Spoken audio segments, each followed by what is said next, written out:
Ganito karami. Meron pa doon. Naisunod ko, ito ang Santo Niño, Palaboy Santo Niño de la Suerte na ipinagbabawal ng simbahan.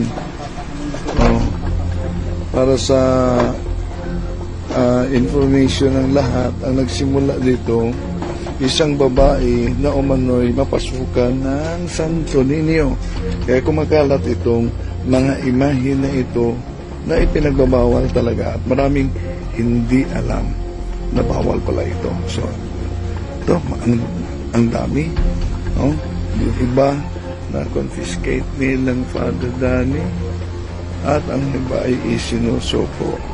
Kaya sa mga kapatid nating mga nanonood na merong ganito, so isuko nyo yung mga Santo Niño de la Suerte, Santo Niño Palaboy, ang dami, no?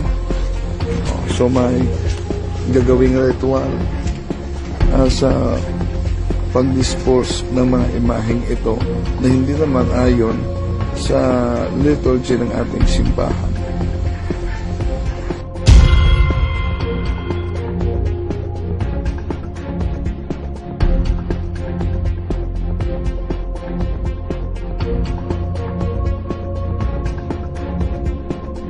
Don't forget, press subscribe, like, share, and press notification bell. More research to find. Enjoy watching and learning from this YouTube channel.